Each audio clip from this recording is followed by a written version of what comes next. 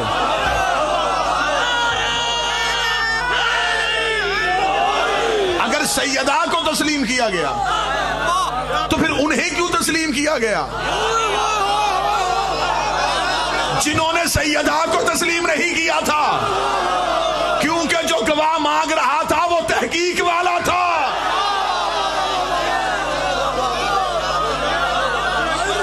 جس سے مانگ رہا تھا وہ تسلیم کی منزل پہ تھی. آج عدالتوں میں شور ہو رہا ہے کہ واقعے کو سچا ثابت کرو. پہلے تم بتاؤ تم تحقیق والوں کی طرف ہو یا تسلیم والوں کی طرف؟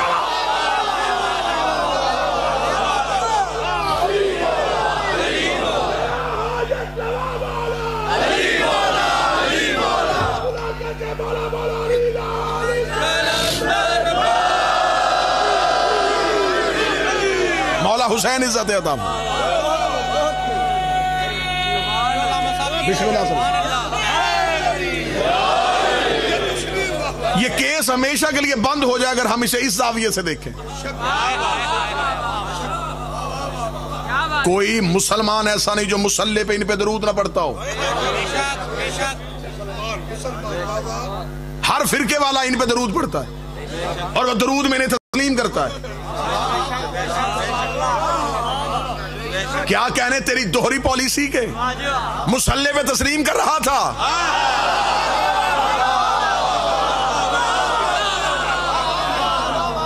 مصلی سے ادھر کے تحقیق کر رہا ہے.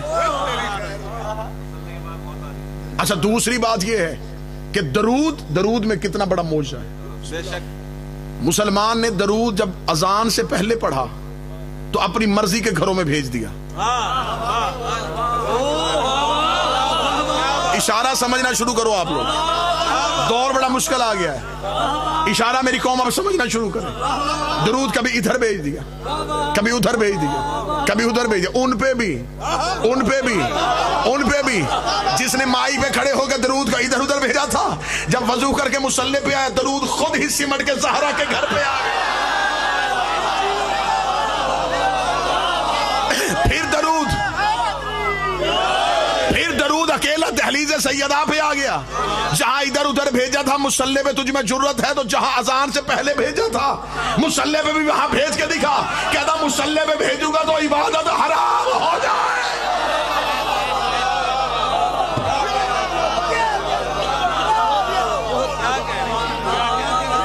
مولا حسین عزت.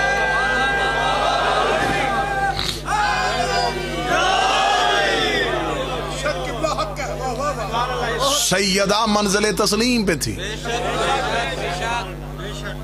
شہزادی کو تسلیم کرنا تھا.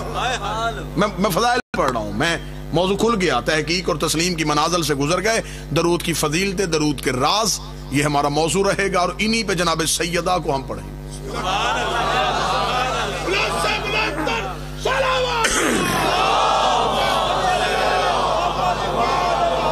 اور ثابت کریں گے مسلمان ہے نماز کی وجہ سے، نماز ہے درود کی وجہ سے، درود ہے زہرا کی وجہ سے.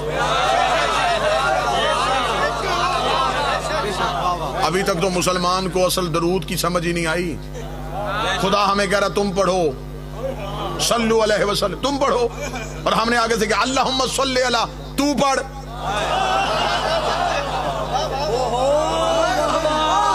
میرا خیال ہے کہ آپ کو لفظ کی سنجیدگی کا اندازہ نہیں ہوا. خدا نے کہا یا ایھا الذین آمنوا صلوا علیہ، اے ایمان والو صلو کرو ان پہ. اس نے ہمیں صلو کا حکم دیا، درود پڑھو. ہم نے آگے سے کیا کہا؟ اللہم صلی علی محمد والے، اے میرے اللہ تو درود پڑھ. وہ کہہ رہا ہے تم پڑھو، ہم کہہ رہے تو پڑھ. پھر اصل میں درود کیا ہے؟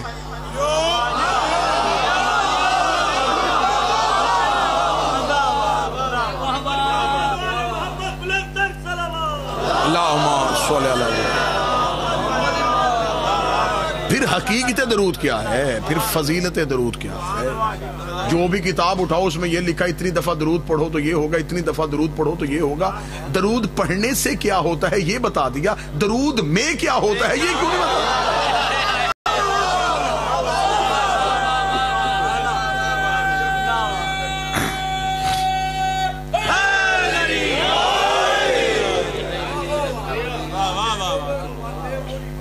خدا کہہ رہا ہے کہ میں اور میرے فرشتے پڑھ رہے ہیں. یہ نہیں کہا کہ میں نے فرشتوں کو بھی حکم دیا ہے کہ وہ بھی پڑھو، نہیں، ہم پڑھ رہے ہیں.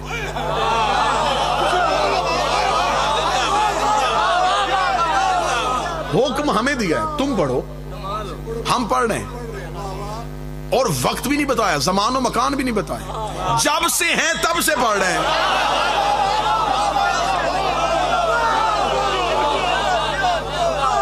یا تو خدا یہ کہہ دیتا نا کہ میں پڑھتا ہوں اور میں فرشتوں کو اور تمہیں کہتا ہوں کہ پڑھو.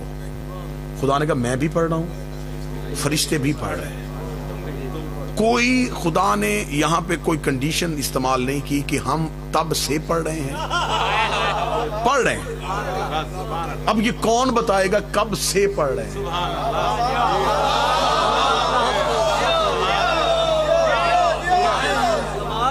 یہ جو خدا نے کہا تم پڑھو، کیا مجھے مولوی بتا سکتا ہے کہ یہ جو خدا نے امر دیا ہے اس میں آدم آ رہا ہے؟ اس کا مطلب آدم کو بھی حکم آ رہا ہے کہ تم بھی پڑھ. آدم بھی پڑھ رہا ہے، اس کا مطلب کہ آدم سے بھی پہلے پڑھا جا رہا تھا.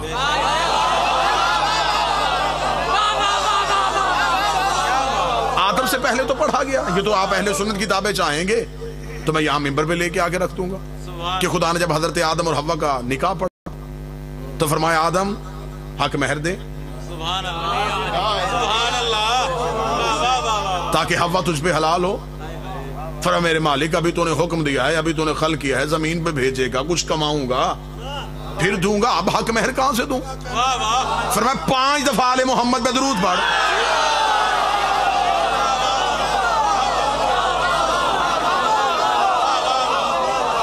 درود پڑھ تاکہ حوا حلال ہو. آل محمد پہ درود پڑھنا مسلمان ہونے کی نشانی نہیں، حلالی ہونے کی نشانی ہے.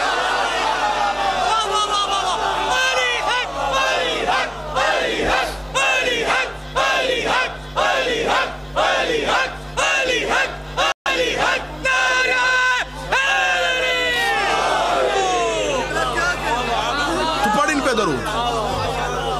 اب جو آدم نے درود پڑھا وہ درود کیا تھا؟ وہ بھی یہی تھا، تو پڑھ. جب آدم میں بھی یہ طاقت نہیں کہ وہ بھی پڑھ سکے ان پہ، یا تو آدم پڑھ دیتا. خدا کہتا ہے یہ میرا پہلی حجت ہے، یہ پہلا خلیفہ ہے، اسے میں نے اذن دے دیا تھا، اس نے پڑھ لیا. نبیوں نے بھی اسے کہا تو پڑھ.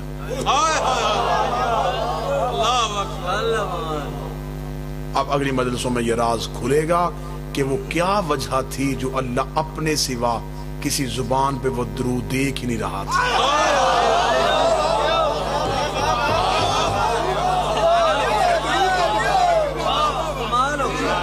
تمہیں حکم ہے،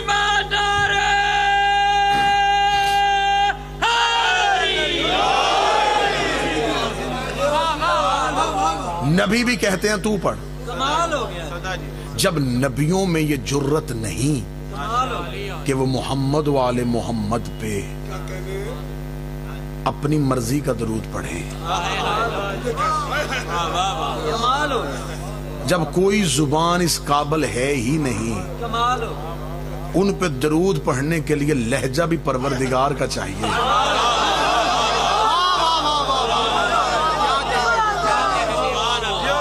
اور اگلی مجلسوں پہ یہ بھی راز کھلے گا کہ فرشتے کیوں پڑھتے تھے. جو کام اللہ نے نبیوں سے نہیں لیا وہ فرشتوں سے کیوں لینا؟ یہ ہے فلسفہ درود. اور جب اس فلسفے کو پورا کھولیں گے تو اندر سے سیدہ کا ایک راز نکلے گا.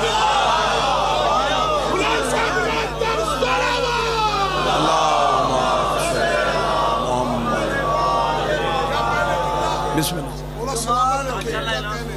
انہیں تسلیم کرنے کا حکم ہے. آج کی حد تک گفتگو اس نتیجے پہ رک گئی. درود کی حد تک آگے بڑھیں گے. سیدہ کو تسلیم کرنے کا حکم تھا. اسے تسلیم کرو. شہزادی نے جب مقدمہ کیا تھا، میں فضائل پڑھ رہا ہوں کیونکہ یہ عصر حاضر کا اہم ترین موضوع. اب اس پہ بحث نہیں ہونی چاہیے، اب اس پہ نتیجہ نکلنا چاہیے. اب اس موضوع کو منبر سے اتنا پڑھنا چاہیے یہ بچے بھی مناظر ہو جائیں. میں نے پورے ملک میں ایک بات کی اور آج میں ملتان میں پہلی دفعہ یہ بات کرنے لگا. ویڈیو کیمرے کے ذریعے پوری دنیا میں یہ بچے ملتان عزاداری والے پوری دنیا کو یہ مجلس دکھا رہے ہیں. اللہ ان کی توفیقات میں اضافہ فرمائے. میں اس کیمرے کے توسل سے پوری دنیا میں ایک پیغام پہنچانا چاہتا ہوں. جناب سیدہ کے حق سے لوگوں کا آشنا نہ ہونا حقائق کے نہ ہونے کی دلیل نہیں، منبر کی بزدلی کی علامت ہے. میرا خیال ہے جو اس لفظ کو سمجھا یہ نہیں ہے کہ حقائق نہیں، حقائق ہیں. منبر کی بزدلی کی علامت. اگلی سطر کہوں گا تو جو ذہن چپ ہے وہ بھی تائید کرے گا. ہم نے امام حسین کا قتل اتنا پڑھا لوگ ڈرتے ہمارے سامنے یزید کا نام نہیں لیتے.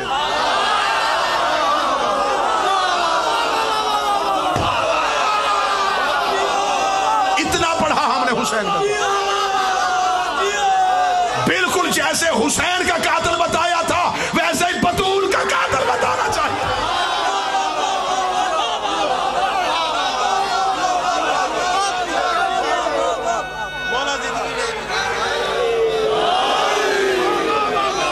ایسے سیدہ کا قاتل بتانا چاہیے. لوگوں کو یزید سے نفرت ہوئی ہے ہمارے پڑھنے کی وجہ سے.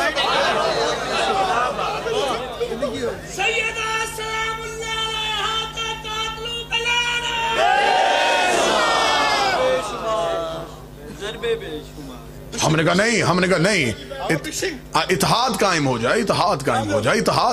بھائی اتحاد ہوتا ہے عقیدے میں رہ کے. اتحاد عقیدے کے اندر رہ کے ہوتا ہے. اگر آپ کو اتنے اتحاد کی بات ہے تو آپ کشمیر پہ بات کیوں کرتے ہیں؟ کیا کشمیر کے ایشو پہ بات کرنے سے آپ کے دوسرے ملکوں کے ساتھ اتحاد خراب نہیں ہو رہا ہے؟ لیکن آپ کشمیر پہ بات کر لیتے ہیں. آپ کا پرائم منسٹر اقوام متحدہ پہ بات کرے تو آپ اس کو سراہتے ہوئے نہیں تھکتے. بہت اچھی بات ہے. آنکھوں میں آنکھیں ڈال کے بات کی ہے جی. اس نے کس میں بات کی ہے جی؟ کشمیر پہ. کشمیر میں کیا ہے؟ وہ کہتے جی ہماری جاگیر ہے، قبضہ کر لیا ہے ہندو نے. اس کا مطلب ہندو تیری جاگیر پہ قبضہ کر لے تو ہندو پہ لعنت ہو سکتی ہے. کوئی مسلمان محمد کی بیٹی کی جاگیر پہ قبضہ کر لے.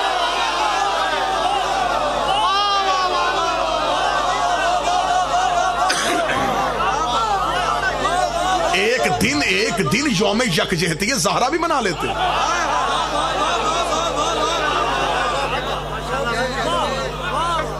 ایک دن سیدہ کے حق کی بات بھی کر لیتے. آپ کس فورم پہ نہیں گئے؟ آپ بیٹھے ہوئے تھے، آپ بات کرتے، آپ محبت سے بات کرتے، آپ لوگوں تک حق پہنچاتے. تو پہنچایا نہیں گیا. منبر کی بزدلی کی علامت. خبر تھی یہ بات کریں گے. جان خطرے میں، روزگار خطرے میں، کیریئر خطرے میں. میری مجبوری ہے. میرا پیشہ شیعہ نہیں، مذہب شیعہ ہے.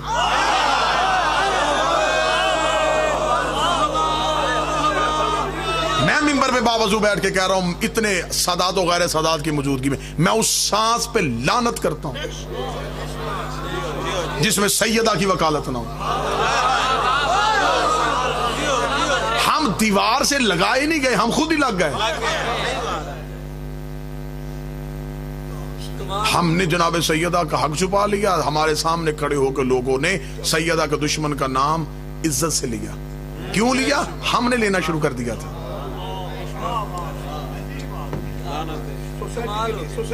اب میں نام نہیں لوں گا اور میں اشارہ کر دوں گا، جنہوں نے زہرا کا مال خمس کھایا تھا وہ بھی زہرا کی بات نہیں کر رہے.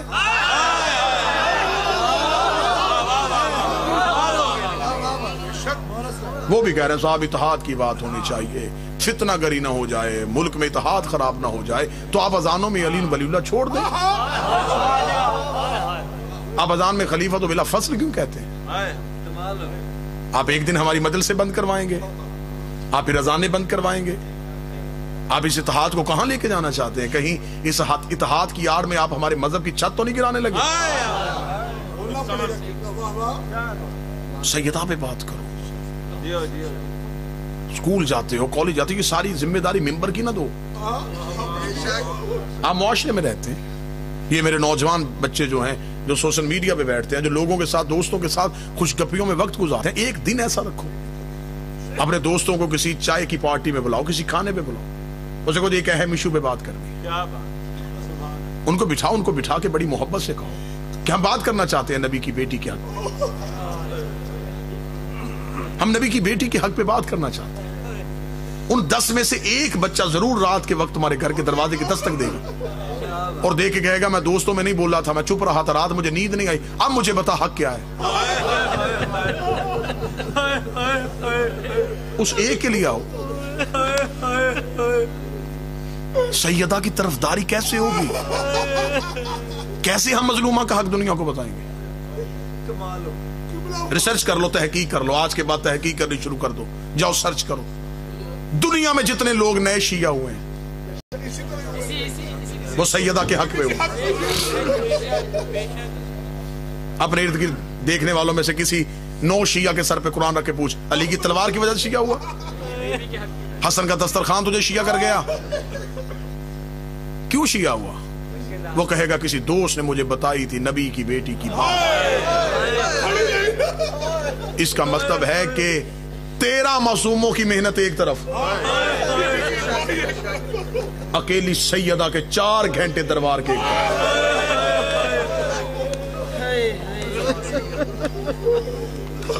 کب پڑھیں گے ہم حق؟ مرنا تو ہے، موت تو آنی ہے. سیدہ کی وکالت میں جائیں، معصوم کا فرمان نہ دکھاؤں. نہ میں نے پڑھا ہوتا، جب سے میں نے یہ معصوم کا فرمان پڑھا ہے میں نے اپنے اسے گلے میں زیور بنا کے لٹکا لیا. معصوم فرماتے اگر تم میں سے کوئی چاہتا ہے کہ تمہاری قبر کی پہلی رات ہمارے دادا علی تمہاری قبر میں تمہارا شکریہ ادا کرنے آئے تو زندگی میں ہماری دادی کے حق پہ کبھی پردہ نہ ڈال. ملنے نہیں، شکریہ ادا کرنے آئے. یہ نہیں کہا کہ علی تم سے ملنے آئے، شکریہ ادا. علی آگے گئے شکریہ تیرا. سیدہ کے حق کی بات، بی بی کا حق پڑھو، اتنا پڑھو اتنا پڑھو لوگوں کو حقائق کا پتہ چل سکے. اب بات ہل گئی ہے کیونکہ اب کتاب لینے کے لیے مولوی کے گھر جانا نہیں پڑتا. اب نوجوان نسل کی انگلیوں کے نیچے لائبریری. مولوی کے پاس جاتے تھے، مولوی صاحب فلاں کتاب دکھائیے، وہ جھوٹ بول دیتا تھا، یہ ہے ہی نہیں یہ کتاب. اب نوجوان نسل جو ہے وہ فوری طور پہ کتاب نیٹ سے نکال لیں گے. ہمارا کام ہے آپ تک آگاہی کرنا، آپ کا کام ہے آگے پہنچانا، لوگوں تک پہنچانا. میں اس میں آپ کو مختلف ان 5 دنوں میں ایسے ایسے نکات دوں گا، ایسے ایسے نکتے نکال کے دوں گا جس کی رد ہی کوئی نہ ہو. تیاری ہو رہی ہے نا جی کہ شاید عدالت میں یہ کیس آ جائے تو ہمیں جانا پڑے مناظروں کے لیے. جب بھی آپ مناظرے کے لیے جائیں گے تو ایک بات ذہن میں رکھیے گا کہ آج پاکستان کی عدالت اس پوزیشن میں نہیں ہے کہ وہ آپ سے مذہب میں مناظرہ کروائے. مجھے شہزادی نے یہ شرف بخشا ہے اور میں شہزادی کے اس طرز پہ ان کی دہلیز پہ سجدہ ریز ہوں کہ میں نے شہزادی کے حق پہ مولا امیر المومنین کے لیے مختلف پاکستان کی عدالتوں کا رجوع کیا. عدالتوں کا طریقہ کار اب یہ ہے کہ وہ مذہب کی کتاب نہیں، وہ کہتے قانون کی کتابیں نہیں. مذہب کے مناظر ہمارے کھڑے ہوں، وہ کہہ دیا ہم نے مذہب پہ بحث ہی نہیں کرنی، ہم نے دیکھنا کون سی کتاب ٹھیک ہے کون سی نہیں، کون سی روایت مستند ہے کون سی ضعیف ہے. آپ ہم سے قانونی زبان پہ بات کریں. تو پھر کون بات کرے گا؟ پھر میں نے شہزادی سے خیرات مانگ کے اپنے آپ کو 3 دن اس کام کے لیے مقید کیا، اور میں نے 114 ایسے قانونی نقائص نکالے ہیں جس میں ہم سپریم کورٹ میں بھی ثابت کریں گے، میجر ایکٹ سامنے رکھ کے زہرا حق پہ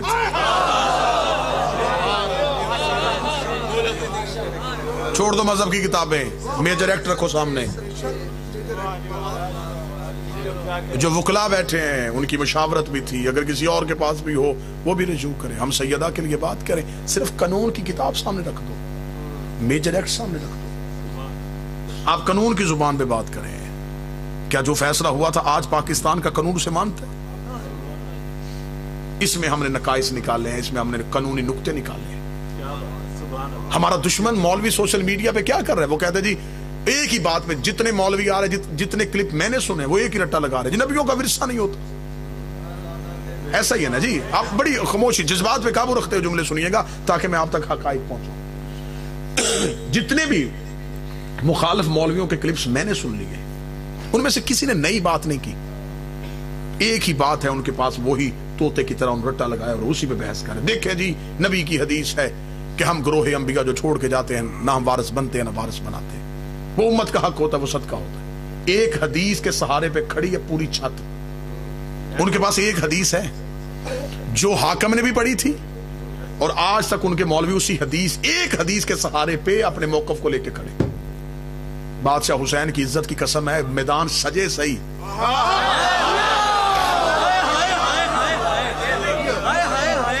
پہلے 5 منٹ میں اس دلیل کو ہمیشہ کے لیے دفن نہ کر دوں تو کہنا. کس میں بحث کر رہے ہو؟ کتابیں اکٹھی کر رہے ہو، کس بات میں اکٹھے کر رہے ہو؟ جو نبیوں کا ورثہ نہیں ہوتا. یہی ہے نا.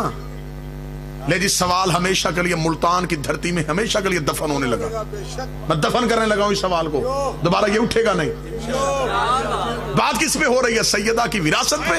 نبی جو چھوڑ کے جاتے ہیں ورثہ ہوتا ہے، اور ورثہ نہیں ہوتا امت کا ہوتا ہے اور صدقہ ہوتا ہے. لہٰذا زہرا کی وراثت نہیں بنتی تھی. ہماری طرف سے اگر کوئی موقف وراثت میں دے رہا تو نہ دے.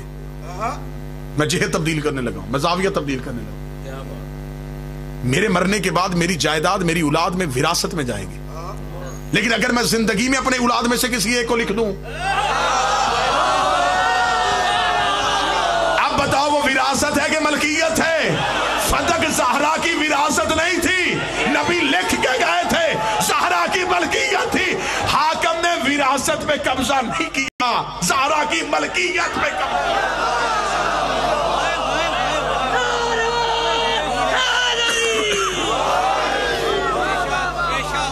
قبضہ وراثت پہ تو ہے ہی نہیں.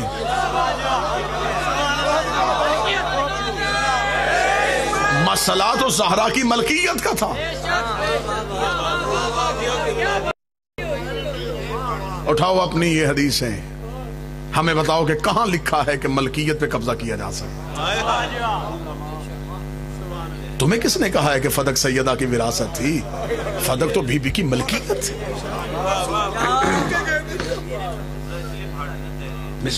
اور جو شہزادی، بے شک جو سیدان بھائی، جو شہزادی تحریر لے کے گئی تھی وہ ملکیت ہی کاغذات تھے. بی بی تحریر کون سی لے کے گئی تھی؟ وراثت لے کے تھی. بی بی ملکیت ہی کاغذات لے کے گئی تھی. بی بی نے دربار میں اپنی ملکیت دکھائی تھی، یہ میری ملکیت ہے.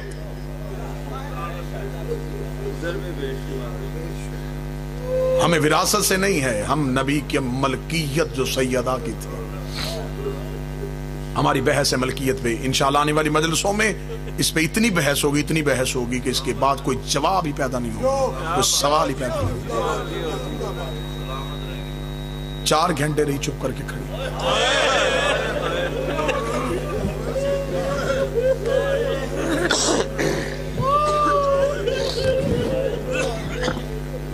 بیٹیوں والے بیٹھے ہو، میرا اللہ کسی بیٹی پہ ایسا وقت نہ آئے کہ اسے کسی سے کچھ مانگنا پڑ جائے.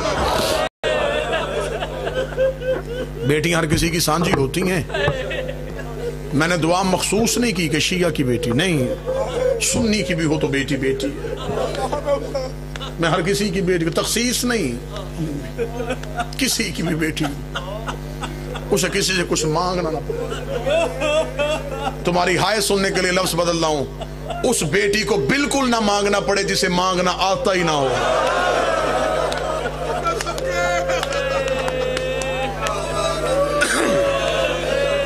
ہر گھر میں بیٹی ہے، میں تمہارے گھروں سے گواہی دے دیتا ہوں، گھر میں ایک بیٹی ایسی ضرور ہوتی ہے جو باپ سے کبھی کچھ نہیں مانگتی۔ باپ بار بار اسے کہ بیٹا کچھ چاہیے، نہیں بابا، نہیں بابا، نہیں بابا۔ آپ شام کو تھکا ہوا مزدور بھی گھر جائیں، بیٹا اگلے دن کی فہرست باپ کے سامنے رکھے گا، مجھے یہ چاہیے، مجھے یہ چاہیے، مجھے یہ چاہیے۔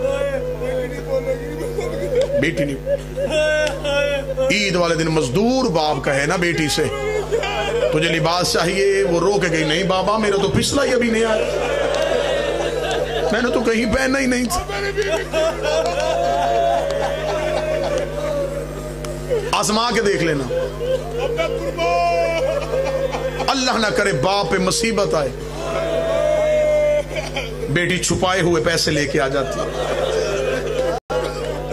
بابا یہ جو آپ نے مجھے تھوڑے تھوڑے دیے تھے نا، میں نے جمع کیے ہوئے تھے، سوئی سے لے کے گھر کے زیور تک رکھوالی ہوتی ہے بیٹی کی۔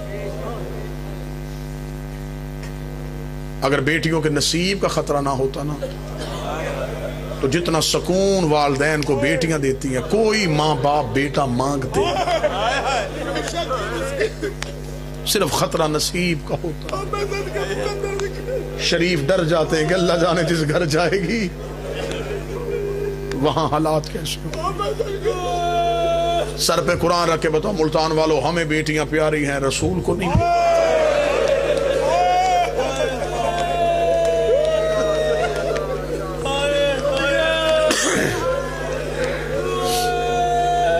نفسیات سن کے رو پڑے ہو تو چلو میں دو جملے اور پڑھتا ہوں، نفسیات کے پڑھ دیتا ہوں۔ مذہب جعفریہ میں، شیعہ مذہب میں، شیعہ مذہب نہیں اسلام میں، شیعہ مذہب ہے نہیں اسلام ہے، قانون قدرت ہے، آئین قرآن ہے، بیٹی باپ کی وراثت میں بیٹے کی طرح حصے دار بنتا ہے، بیٹی کا شرعی طور پہ وارث ہوتی ہے، لیکن ہمارے ماحول کی تربیت کا اثر ایسا ہے، اکثر بہنیں بھائیوں سے حق نہیں لیتی۔ میں معاشرے کی بات کر رہا ہوں، میں سماج کی بات کر رہا ہوں، اکثر بہنیں نہیں، بنتا ہے ان کا، لیتی نہیں۔ کیوں؟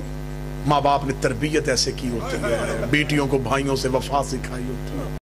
باپ زندگی میں کہنا بیٹا میں تجھے جگیر لکھ کے دوں، رو کے دی بابا تیری جگیر تیرے بیٹوں کے نصیب ہو، بابا ساری بھائیوں کو لکھ دے، صرف ان سے اتنا کہ میرا پیک کا دروازہ بند نہ کریں، ایسے نہ ہو میں تیرے گھر رہا ہوں یہ مجھے کہیں تو حصہ لے چکی ہے، بابا تیرے گھر میں میرا حصہ رہے گا، میں آتی رہوں گی۔ باپ کی زندگی میں نہیں مانگتی، باپ دنیا سے چلے جائے بھائی بہنوں سے کہیں حصہ دے کدی تیری اولاد کے نصیب ہو، میں روکھی سوکھی کھا لوں گی۔ میں نے اپنی آنکھوں سے دیکھا بہنیں عدالتوں میں جگیر کے کاغذات میں دستخط کر کے کاغذات بھائی کے حوالے کر کے ماتھا چوم کے کہتی لکھ دی میں نے تیری جگیر، تجھے نصیب ہو ایک احسان کرنا، کفن میرا تو نے لے کے آنا،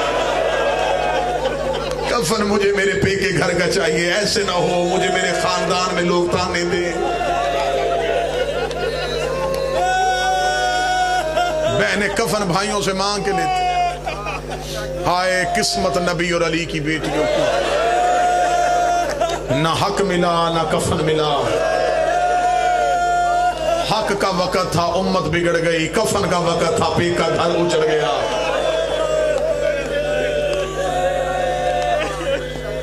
سادات و غیر سادات معافی۔ میں نے یہ واقعہ کیوں پڑھا، یہ مثال کیوں دی، مجھے بول کے بتاؤ بہنیں بھائیوں کو حق دے دیتی ہیں نا؟ اب مجھے مجلس میں روتے ہوئے ان بھیگی ہوئی آنکھوں سے بتانا، ایک بار دربار میں حاکم کہہ دیتے نا بی بی ہمیں یہ چاہیے،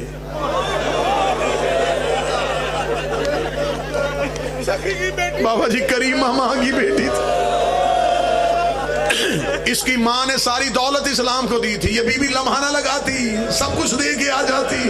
ہم گلیوں میں اس لیے ماتم کر رہے ہیں، مانگا نہیں گیا بلکہ دربار میں کہا گیا تو جھوٹ بول رہی ہے۔ نبی کی بیٹی روتی روتی رو کے کہتی حق نہ دے لیکن مجھے بیٹوں کے سامنے جھوٹا نہ کہہ،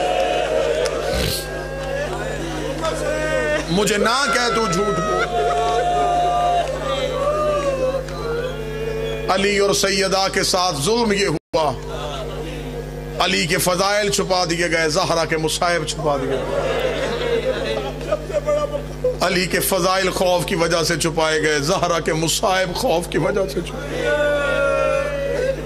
اس بی بی کی یہ مظلومیت کم ہے کہ ہم آج تک اس کے قاتل کا نام ممبر سے نہیں لے سکتے۔ ہر روز میں سیدہ کے درد ہی پڑھوں گا، یہ نہیں کہ ایک دن شہادت پڑھ دوں تو پھر نہ پڑھی جائے، اتنے درد ہے زہرا کے۔ میں 10 دن گیا، میں ساری زندگی بھی زہرا کے درد پڑھوں، سیدہ کے درد ختم ہی نہ ہو۔ کوئی ایک بار قتل ہوئی ہے نبی کی بیٹی؟ میں کون کون سا قتل پڑھوں؟ جو دربار میں ہوئی تھی وہ پڑھوں، جو دروازے پہ ہوئی تھی وہ پڑھوں، لیکن یہ میں ممبر پہ قسم کھا کے کہتا ہوں اس بی بی کے مصائب بھی نہیں پڑھے، چھپا دیے گئے بی بی کے مصائب ڈر کی وجہ سے۔ کچھ ڈر ہمارے سامنے رہا، کچھ یہ رہا اس بی بی کے معاملے میں شیعہ قوم انتہائی حساس ہے، عقیدت ہے نا سیدہ سے، تھوڑا سا بھی درد زیادہ پڑھ دے بندے مرنے پہ آ جاتے۔ اجازت دے ملتان تو میں ایک درد کا پردہ اٹھاؤں، ایام سیدہ کے ہیں، پتہ تو چلے کہ محمد کی بیٹی دکھی کتنی تھی۔ تمہارے یقین کے اضافے کے لیے میں قسم دیتا ہوں، مجھے غازی کے علم کی قسم، اتنی جلالت والی قسم میں نے دی ہے، میں غلط پڑھوں غازی مجھے معاف نہ کرے، تو برداشت کرے تیو جانے اور پھر غلموں والا عباس جانے۔ ساری زندگی تم نے ممبر سے یہی سنا ہے کہ بی بی دربار سے گھر آئی ہے، سر کے بال سفید تھے، کمر جھکی تھی، سر کے بال سفید تھے، کمر جھکی تھی، تم سفید بالوں کو روتے رہے، تم جھکی ہوئی کمر کو روتے رہے۔ مجھے غازی کے علم کی قسم ہے، بی بی دربار سے گھر واپس آئی، بی بی کا ایک ہاتھ رخسار پہ تھا، بی بی کا ایک ہاتھ چہرے پہ تھا۔ کوئی سید بیٹھا ہو مجھے کنیز کا بیٹا سمجھ کے معاف کر دینا، ایک ہاتھ بی بی کا چہرے پہ تھا۔ ادھر بی بی حجرے میں گئی، شام والی ملکہ ماں کے پیچھے دوڑی، رو کہتی ہے اماں مجھے بتا تجھے دربار میں کسی نے مارا بھی ہے؟ رو کہتی آہستہ بول میرا حسین مر جائے۔ اللہ لعنت اللہ علی القوم الظالمین۔